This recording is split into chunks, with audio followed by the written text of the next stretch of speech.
Salve galera, sejam bem-vindos. Esse aqui é o primeiro vídeo que a gente vai fazer em relação aos algoritmos do nosso projeto chamado Minimax, certo? Primeiramente a gente tem aqui no nosso circuito os três botões que vão servir como os botões para retirar os LEDs, para desligar eles, né? A gente usou os LEDs 5, 4 e 3 LEDs. Então linha 1 tem 5, linha 2 tem 4, linha 3 tem 3 LEDs. E quando eu aperto o botão, a função dele é desligar o LED. E também eu tenho que fazer isso, sendo que a possibilidade da pessoa segurar o botão é para que ela não desligue dois LEDs, para ela que desligue somente um, certo? E a gente tem um buzzer aqui, que ele vai emitir um som toda vez que a gente desligar o LED. E vai emitir a música do Darth Vader, que é a Marcha Imperial, quando sobrar um único LED, certo? Então vamos analisar todo esse sistema. Primeiro a gente tem esses resistores.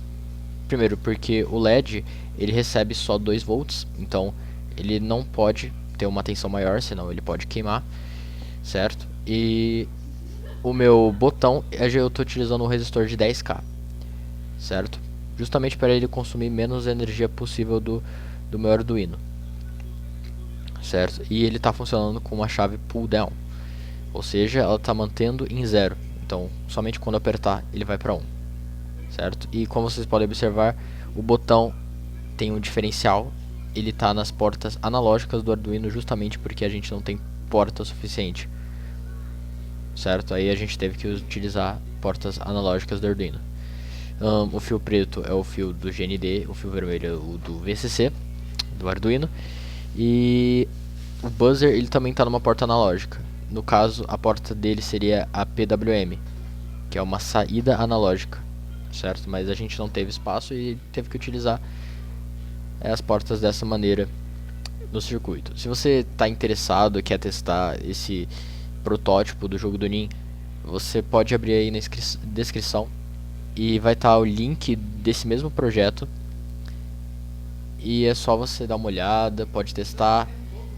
E agora vamos desvendar um pouco desse código. Eu vou utilizar o aplicativo da Arduino IDE, que eu sugiro muito, caso vocês queiram estudar o código, porque aqui é muito mais organizado. Então vamos lá.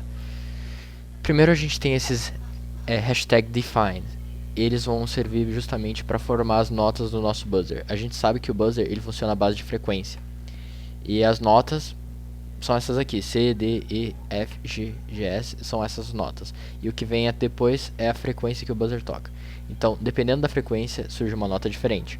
E no caso da música da Marcha Imperial, certo? A gente vai utilizar todas essas notas aqui. E é assim que a gente define as notas. Agora a gente tem a definição dos pinos. Como constantes, a gente tem os pinos do speaker, que é o buzzer, dos LEDs que a gente tem nessa e nessa linha, e nessa linha também. E a gente tem essas três variáveis que são x, y e z. São as variáveis que a gente vai utilizar para determinar qual linha a gente está falando, se é da linha 1, linha 2 ou linha 3, certo? E aqui a gente tem o status botão, então STB01, STB02, STB03, são os nossos três botões que a gente vai utilizar. No caso, a gente teria que definir constantes para os botões, mas como a gente vai utilizar portas analógicas, não é preciso, ok? Isso não é o mais correto a se fazer num circuito, mas como uma simulação e funciona da mesma maneira, a gente vai utilizar como uma porta analógica o nosso push button.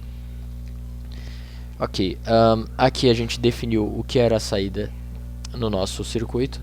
Como eu falei, não precisa definir no caso do push button porque a gente está utilizando uma porta analógica, mas se fosse utilizar uma porta digital a gente teria que colocar input para os nossos botões. E a gente tem os LEDs, o speaker que é o buzzer, e o setup ele vai rodar só uma vez no programa, então a gente já vai ligar todos os LEDs. Então por enquanto é isso, a gente só definiu as variáveis e ligou todos os LEDs. Ok, o que vai rodar em loop? Vai rodar o seguinte. Eu tenho o STB01, o STB02 e o STB03. Aqui a gente vai definir quais portas a gente está utilizando. No caso é o Analog Read A2, Analog Read A1 e o Analog Read A0. Como são portas analógicas, a gente vai utilizar uma variação de 0 a 1023. Então, ou se fosse uma porta digital seria 0 ou 1, mas como é uma porta analógica, ela vai de 0 a 1023. E para fazer essa lógica, o que a gente fez? A gente fez, caso algum botão for acionado, então eu tenho esse primeiro if, stb01 igual a 1023, ou stb02 igual a 1023, ou stb03 igual a 1023. Então essa é a primeira condição. Ó, como vocês podem observar, eu tenho o loop e ele vai fechar aqui, certo? Ele vai fechar aqui na linha 195, como diz aqui embaixo. Então, dentro desse if, eu vou ter todas as condições, certo? Então, caso algum dos botões seja pressionado, eles vão analisar essas condições, certo? Vamos voltar lá para o início. Ok. Caso algum botão seja pressionado, ok. Ele vai analisar, tá, é o meu botão 1? Se for meu botão, o que ele vai fazer? Ele vai somar 1 na minha variável x. Então toda vez que eu apertar meu botão 1, ele vai somar 1 na minha variável x.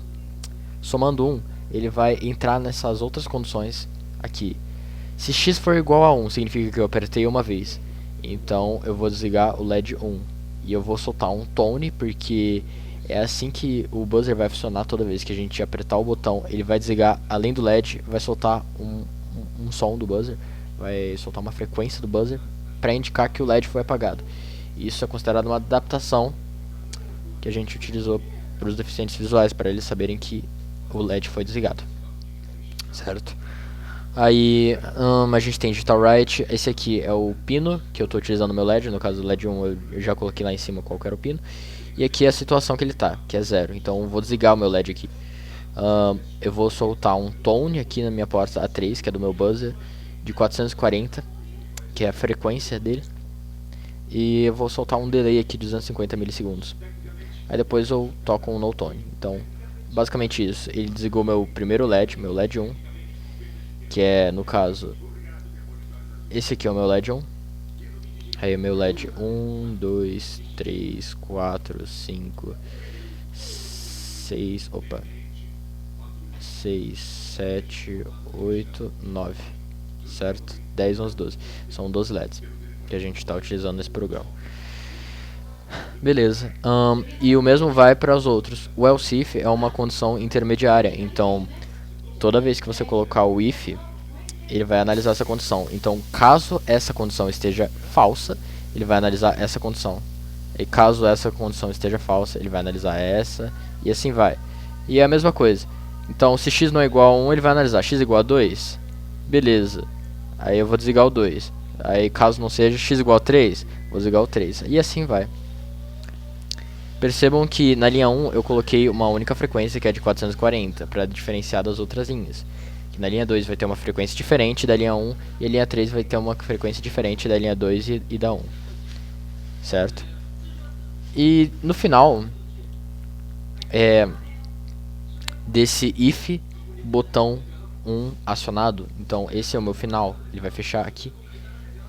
Aí eu vou ter um while que ele vai analisar a situação que a gente queria, que é enquanto pressionar o botão, não faça nada. Não é para desligar LED, porque se eu continuar com essa única programação aqui e não tiver esse while, o meu LED vai ser apagado e simplesmente assim vai rodar o programa. Ou seja, se eu segurar, ele vai desligar todos os LEDs. Eu seguro por uns 3 segundos, ele já desligou tudo. Mas a gente não quer isso, obviamente. Então a gente colocou um while aqui. E ele vai analisar, tá, meu botão foi pressionado.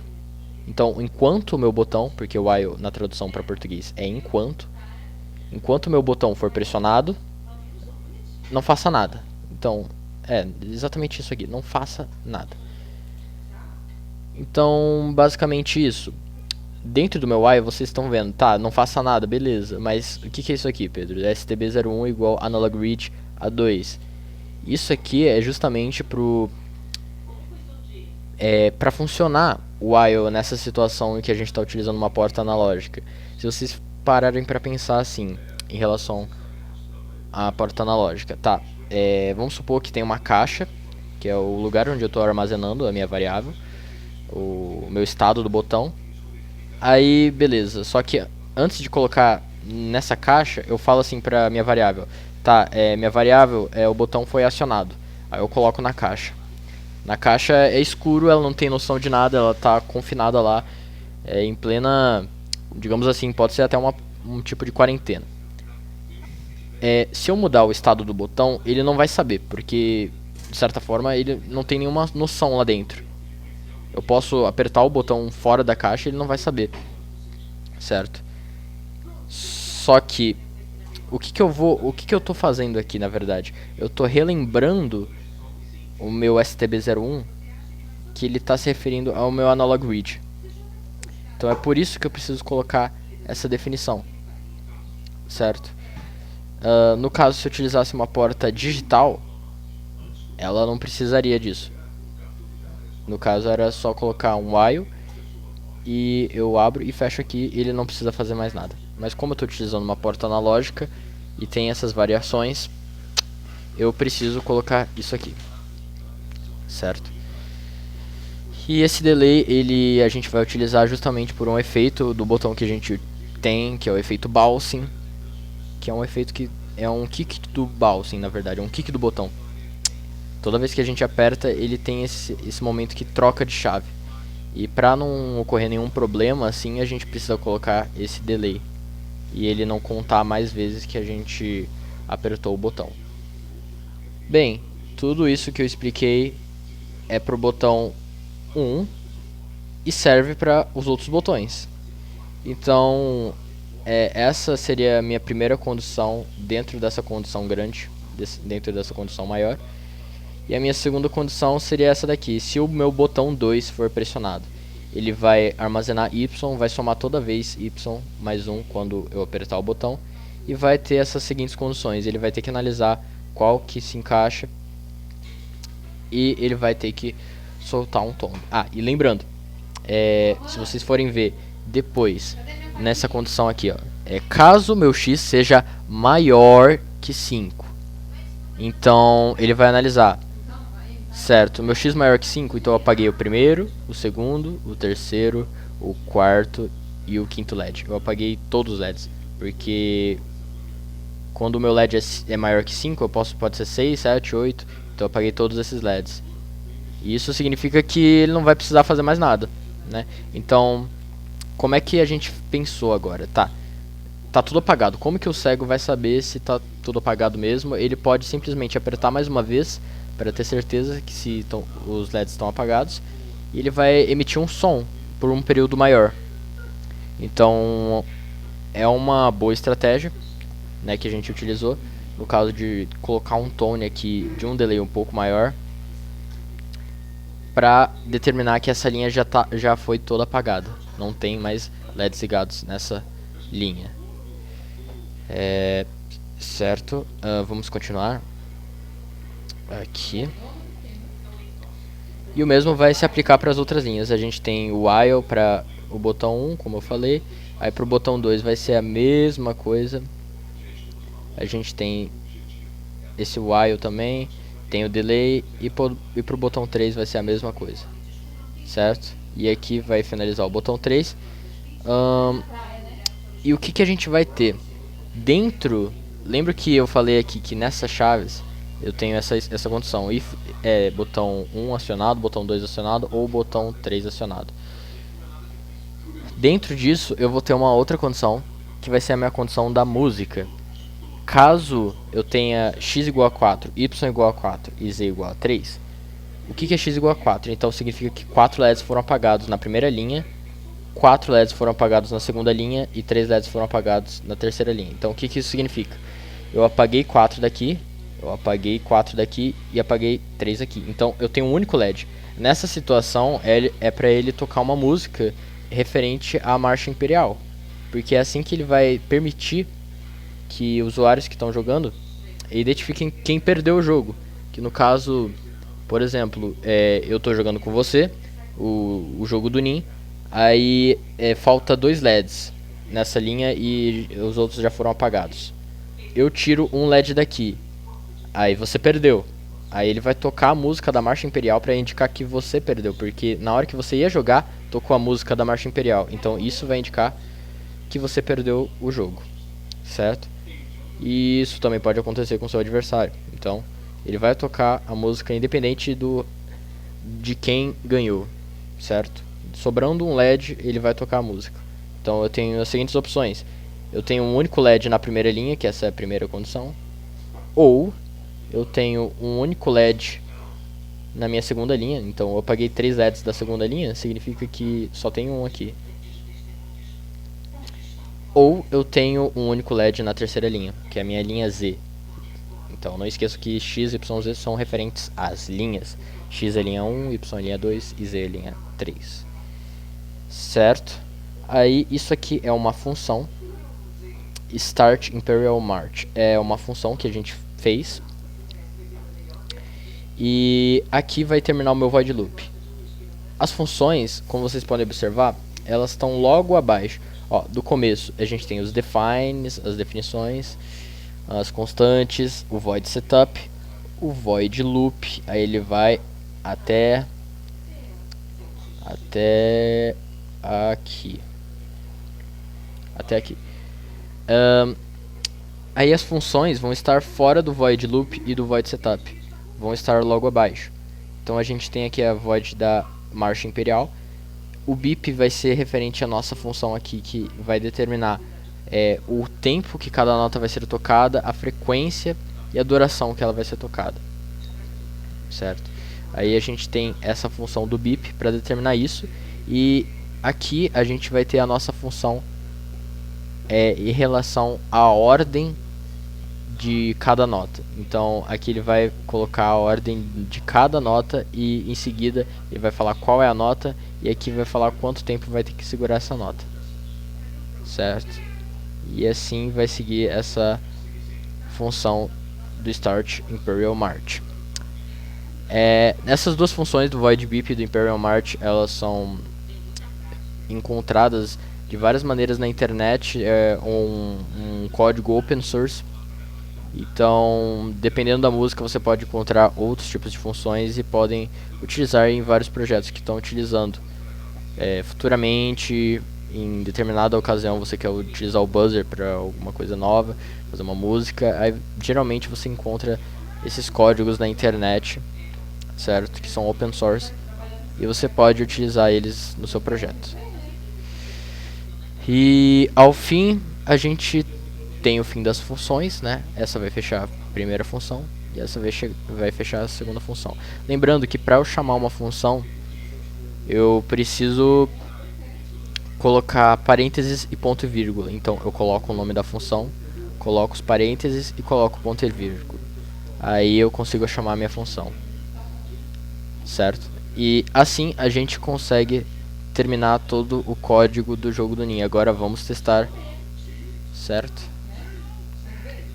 Me perdoem caso vocês estejam de fone de ouvido, abaixem porque vai ter o som do buzzer nesse momento. Então vamos desligar aqui 3 LEDs. Aí o meu adversário desliga 2 aqui. E eu tiro 1 daqui. Ele tira 2. E eu tiro mais 2 aqui. Ok, nesse momento, quando eu tirar um único LED, ele vai tocar a música da Marcha Imperial, certo?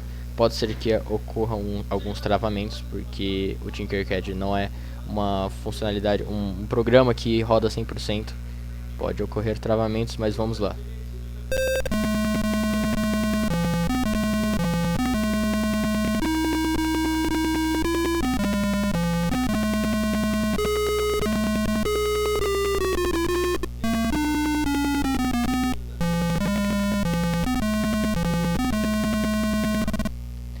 Certo, e continuando aquela linha do programa, se eu apertar o botão em uma linha que não tenha LEDs, ele vai ficar um tempo maior. E eu vou apertar aqui. E é assim que vai funcionar o nosso programa do jogo do Ninho, o nosso circuito. Aí desligando aqui, ele desliga e funciona normalmente essa funcionalidade para ver se todos os LEDs estão apagados. E é isso, pessoal, eu espero que vocês tenham gostado, espero que tenha ajudado de alguma forma a vocês que estão fazendo algum projeto parecido, ou vocês que só estão vendo o vídeo só para conhecer um pouco mais do projeto. Caso você esteja interessado, é só abrir o link da inscrição. Eu vou ter o link desse protótipo do jogo do Nin, e vocês podem abrir diretamente aí, copiar, utilizar o código, analisar, podem mandar dúvidas nos comentários do YouTube, e é isso. Eu vou postar os outros vídeos logo logo. Vou postar o vídeo do jogo da velha com LDRs, o Nin com LDRs, e o Nin versus CPU e o LCD. Já já eu posto e eu vou explicar pra vocês certinho. Muito obrigado e até a próxima. Falou!